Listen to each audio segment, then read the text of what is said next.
Now let's look at how to divide a decimal by a power of 10, or multiply it by a number that is less than 1.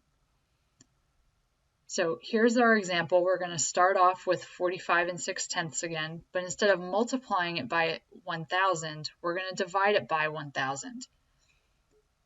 Steps 1 and 2 are generally the same in this process, with step 1 being locate the decimal point in the power of 10, which is 1,000, and the decimal point is after its last zero. Step number 2, move the decimal point left until you get to the number 1. It's exactly the same as what we did before. So step 2 again is identical between multiplying and dividing. And notice we have 1, 2, 3 places that we had to move it. Step number 3 is where it becomes different.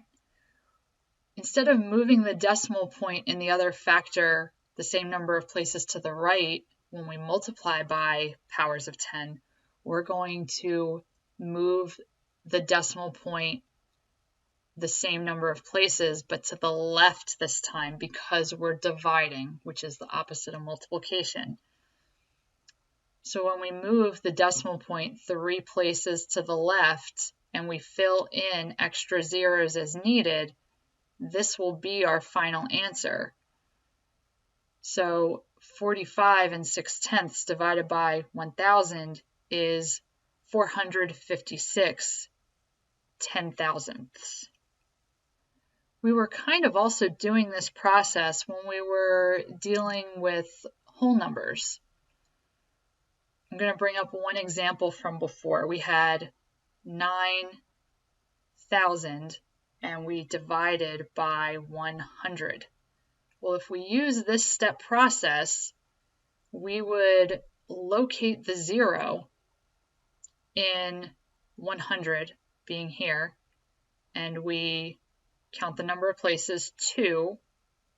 So then we're going to move the decimal point in 9,000 2 places to the left to match the division, and we would indeed get 90. Well, that's exactly what's happening when we're crossing out the zeros. You're moving the decimal place to the left, the same number of places that represent the zeros in the number that's base 10. So when you are dealing with decimals and you don't see the extra zeros to eliminate, you have to move the decimal point 3 places to the left. 1, 2, 3. So, as I said, it's the same process, just done slightly differently when you have numbers that do not end in zeros.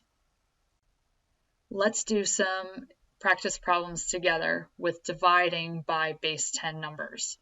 In our first one, we have 56 7/10, and we're dividing it by 10. Well, 10 has 1 0 or 1 place value that we are going to use to move the decimal point in 56 7/10. So because we moved it 1 here to the left, we're going to move it over here to the left as well. So here's our decimal point in 56 7/10, and we're going to move it 1 place to the left, putting the decimal point between the 5 and the 6. So that will make the number become 5 67/100. Now let's look at our next problem.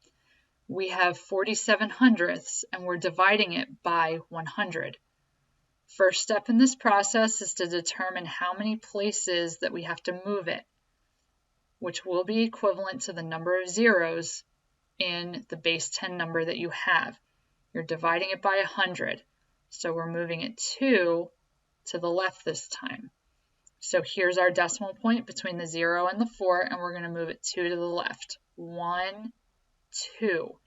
So we have to put another 0 here and an extra 0 in front. So our answer here will be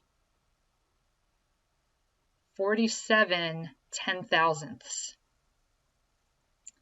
Now let's look at our last problem. We have $290 and we're dividing it by 1,000, or dividing it among 1,000 people, you could think of it as.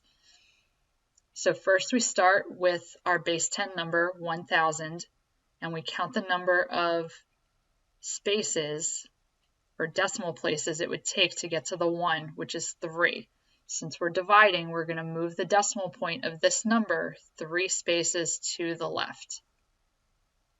So let's actually do that. Here is the decimal point, and we're going to move it 3. 1, 2, 3. So it'll go right before the 2. So that would be $0.29 is what each person in that group of 1,000 would get if they were dividing $290 among 1,000 people. So here are the solutions to the examples that we just solved, and we did indeed get 5 67/100ths for the first one, and we did get 47 10,000ths for our second answer, and we did get 29 cents as our third answer.